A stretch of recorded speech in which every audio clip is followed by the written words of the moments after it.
rodadura. ¿Okay? Primero, como nosotros conocemos, tenemos un objeto que es solo de traslación pura. Entonces, si uno separa en el centro de masa y el objeto se está desplazando hacia la derecha, tenemos que el vector velocidad del centro de masa tiene esta dirección. Entonces la pregunta es, ¿cómo es la velocidad de la partícula en su punto superior y punto inferior? Obviamente, si el objeto se está trasladando, la velocidad de este punto superior e inferior tiene que ser igual a la velocidad del centro de masa. Que sería este que está aquí y este punto que está aquí.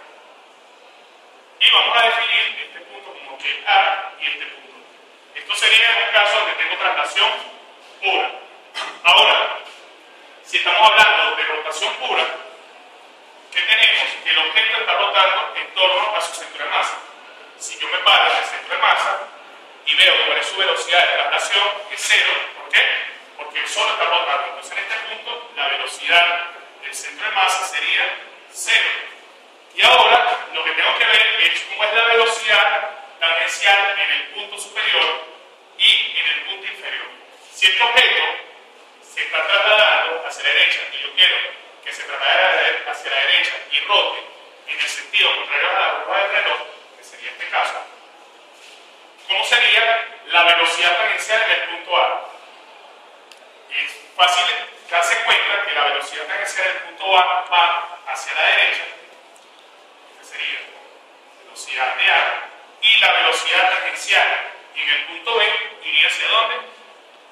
Hacia nuestra izquierda de su objeto. ¿Okay? Pero como conocemos, un objeto que está rotando tiene asociado una velocidad angular omega. Y por la relación que nosotros conocemos, ya de los temas anteriores, sabemos que la velocidad tangencial no es más que omega por R, donde R es el radio del objeto que esté rotando. Si nos damos cuenta, la velocidad en el punto A apunta hacia la derecha y la velocidad tangencial en el punto B apunta hacia la izquierda. Entonces, ¿cómo yo escribiría la velocidad en B? Vamos a escribirla aquí. La velocidad en B sería menos omega por R y la velocidad en A va a ser omega por R. Ok, escrito en términos de su cantidad angular, omega. Ahora, como yo le dije, si yo quiero estudiar el problema de rodadura, es la combinación de la traslación más la rotación, pero imponiendo una condición. ¿Qué es lo que me dice la rodadura?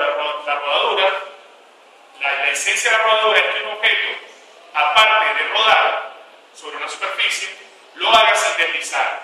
Si eso es así, la velocidad que debe tener cualquier punto de contacto con la superficie horizontal debe ser cero en todo instante de tiempo. Entonces la condición que yo impongo es que la velocidad en este punto sea cero. ¿Okay? Si eso es así, ¿qué es lo que vamos a tener como resultado? Que bueno, que simplemente lo que tengo que ver ahora es cómo es la velocidad en los puntos que me quedan, que sería la velocidad en este punto y la velocidad en este punto que está aquí arriba, es decir, la parte superior y en la del centro de masa. ¿Y cómo lo hago? Simplemente sumando cada una de las cantidades que tengo. Entonces, fíjate, si tú sumas la velocidad de traslación del centro de masa más la velocidad del centro de masa de la rotación, simplemente va a ser velocidad del centro de masa más 0, eso te da ¿cuánto? Velocidad del centro de masa. Y ahora, fíjate que el vector de arriba, los dos vectores de arriba apuntan hacia la derecha. Entonces, fíjate, te va a quedar en este punto que de su centro de masa más V sub A. ¿Ok? Y la pregunta que uno se hace, ok, este V sub A yo sé que vale omega por R, pero eso como tal a mí no me funciona porque yo quisiera tener este omega escrito en términos de ¿qué? De la velocidad lineal, ¿ok? Porque yo siempre puedo sumar cantidades físicas que sean iguales. Pero fíjate una cosa, para que esto sea cero, porque es la condición que yo estoy poniendo, ¿qué dice eso? Que cuando yo haga la suma de esta velocidad en el punto B más esta, me tiene que dar cero. Ok, fíjate, si yo hago esa suma, este señor más este señor en este punto de acá abajo, te queda que la velocidad del centro de masa menos la velocidad B debe ser igual a 0. ¿Ok? ¿Por qué? Porque esa es la condición que estoy imponiendo. Entonces, que uno llega a la conclusión aquí que la velocidad del centro de masa en este punto inferior es igual a la velocidad v. Y la velocidad v es igual a omega por r. Y omega por r es igual a velocidad en a.